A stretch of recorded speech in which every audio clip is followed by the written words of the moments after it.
नमस्कार. श्री ब्रह्मचैतन्य महाराज गोंदवलेकर प्रवचन. आज 1 फेब्रुवारी. देहबुद्धीच्या विस्मरणाकरिता नाम. आपल्याला ओळख करून घ्यायला नामस्मरण हाच उपाय आहे.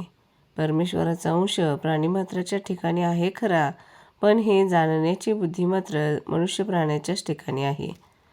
पण त्याची अधोगती कशी होत जाते ते पहा. जीव मुळात परमेश्वर स्वरूपच असल्यामुळे प्रथम तो म्हणतो मी तो म्हणजे परमेश्वरच आहे. इथपासून घसरत तो म्हणतो मी त्याचा आहे आणि अखेर त्याचा माझा काही संबंध नाही इथपर्यंत तो खाली येतो. याला कारण देहबुद्धीचा पगडा वाढत वाढत शेवटी देह म्हणजे मी अशी आपली पक्की भावना होते. पण असे असले तरी अजाणता का होईना पण खरे आहे ते ओळखल्यासारखेच बोलतो. जसे एखाद्या इसमाचा स्नेही वारला तर लगेच तो इसम काय म्हणतो, आमचे स्नेही गेले. याचाच अर्थ समोर असलेल्या देहाला तो स्नेही समजत नसून त्यात असणाऱ्या चैतन्याला, ईश्वरी अंशाला तो खऱ्या अर्थाने आपला मित्र समजतो.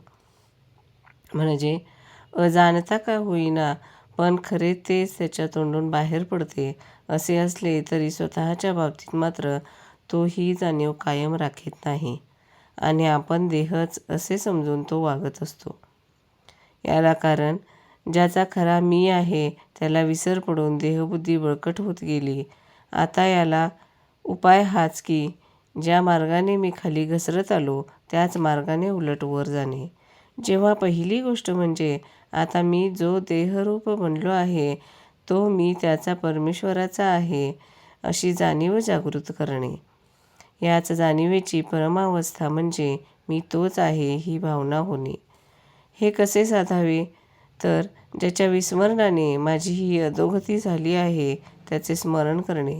स्मरणाला उत्तम साधन म्हणजे भगवंताचे नाम. म्हणजे नामस्मरणाचा ध्यास ठेवला की मी खरा कोण हे कळेल आणि स्वतःची ओळख होईल. खरा परमार्थ हा असा अगदी सोपा आहे पण तो योग्य मार्गाने केला पाहिजे. एखादी गाठ सोडवण्यासाठी कोणती दोरी ओढली ते कळले पाहिजे. कोणती दोरी ओढायची ते कळले पाहिजे, नाहीतर जास्तच गुंतागुंत होते. तसेच परमात्म्याचे सुद्धा आहे. मी कोण हे जाणले पाहिजे म्हणजे परमात्मा कोण हे आपोआप कळते. दोघांचे स्वरूप एकच आहे म्हणजे दोघे एकच आहेत. परमात्मा निर्गुण आहे. तो जाणायला आपल्याला नको का? निर्गुण देहातीत व्हायला. म्हणून देहबुद्धी सोडली पाहिजे. कोणतीही गोष्ट आपण जाणतो म्हणजे आपल्याला त्या वस्तुरूप व्हावे लागते. त्याखेरीज जाणणेच होत नाही.